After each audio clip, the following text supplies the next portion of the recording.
आदरणीय व्यासपीठ,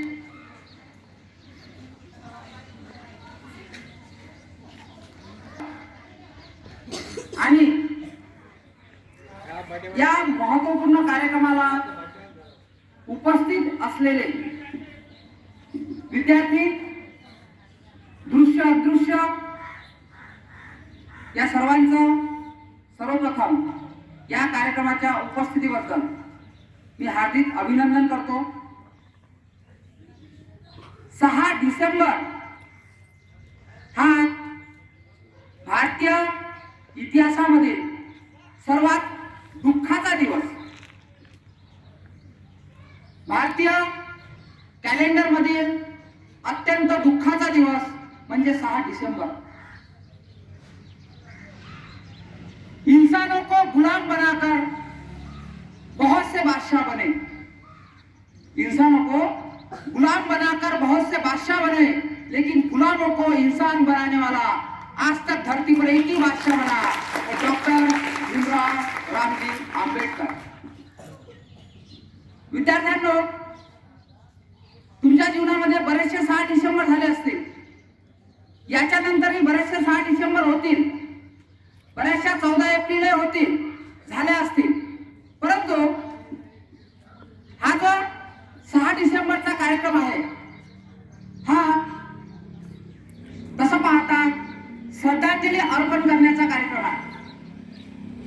बऱ्याचशा लोकांचा जन्म होतो, बऱ्याचशा लोकांचा मृत्यू होतो, परंतु सर्वांचेच जयंती किंवा सर्वांच्याच पुण्यतिथी साजऱ्या केल्या जात नाही। भारतीय इतिहासामधला हा जो एक हिरा होऊन गेला, असा हिरा आता होणे नाही, आणि भारताला देवाने दिलेली सर्वात मोठी आजपर्यंतची देणगी म्हणजे डॉक्टर भीमराव आंबेडकर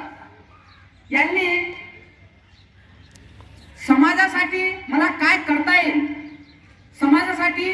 मी काय काय करू शकतो, या सर्व गोष्टींचा अभ्यास करून स्वतःला समाजाला अर्पण केलं। त्यांचं जे शिक्षण होतं, आपण पुस्तकांमधून पाहतो ते कशा पद्धतीने शिकले, त्यांचा जन्म कुठे झाला, त्यांच्या वडिलांचं नाव काय होतं, त्यांनी कोणती कोणती पुस्तकं लिहिली, हे सर्व झालं पुस्तकी नॉलेज। पण ऍक्च्युअल डॉक्टर बाबासाहेब आंबेडकर हे व्यक्तिमत्व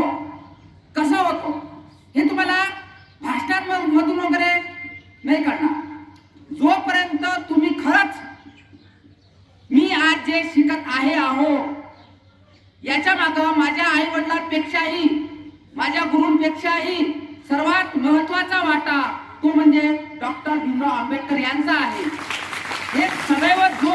विद्यार्थी आपल्या मनामध्ये ही कल्पना, हा भाव, ही धारणा जोपर्यंत आपल्या मनामध्ये तो डॉक्टर बाबासाहेब आंबेडकरांबद्दल ही धारणा मनामध्ये ठेवणार नाही, तोपर्यंत त्याला इथं भाषण येऊन देण्याचा पण अधिकार नाही। आपण भाषण देतो म्हणजे नेमकं काय करतो, आपण आपल्या संदर्भात किंवा आपल्यासाठी, आपल्या देशासाठी, आपल्या पिढ्यांसाठी नव्हे, आपल्यासाठी तर आपल्या होऊन गेलेल्या पिढ्यांसाठी, होणाऱ्या पिढ्यांसाठी, जन्म गेलेल्या लोकांकरता, ज्यांचा अद्याप जन्मही झालेला आहे, त्यांच्या विकासासंदर्भात, त्यांच्या उद्धारासंदर्भात, त्यांच्या कल्याणासंदर्भात डॉक्टर बाबासाहेब आंबेडकरांनी केलेले प्रयत्न म्हणजे भारताची राज्यघटना। आणि ही जी भारताची राज्यघटना आहे, हीच भारताची राज्यघटना प्रत्येक व्यक्तीला मी माणूस म्हणून आहे आणि मला माणूस म्हणून जीवन जगण्याचा अधिकार आहे, हा अधिकार भारतीय जनतेला बहाल करण्याचं सर्वात मोठं श्रेय डॉक्टर बाबासाहेब आंबेडकरांनी इथं घेतलेलं आहे। आजच्या दिवशी तुम्हाला फक्त एकच करायचं आहे, जर तुम्हाला बाबासाहेबांना खरंच श्रद्धांजली वाहायची असेल तर बाबासाहेबांनी मानवांसंदर्भात, मानव प्राण्यासंदर्भात जे जे स्वतः आचरण केलं, हजार करोडो गोष्टी अशा असतील की ज्या मानवाच्या कल्याणाकरता त्यांनी आचरलेल्या आहेत, त्या हजार करोडो गोष्टींपैकी एक गोष्ट, कोणतीही एक गोष्ट जर आपण आपल्या आचरणात आणली तर खरंच डॉक्टर बाबासाहेब आंबेडकरांना श्रद्धांजली वाहण्यासारखं होईल, एवढं बोलून मी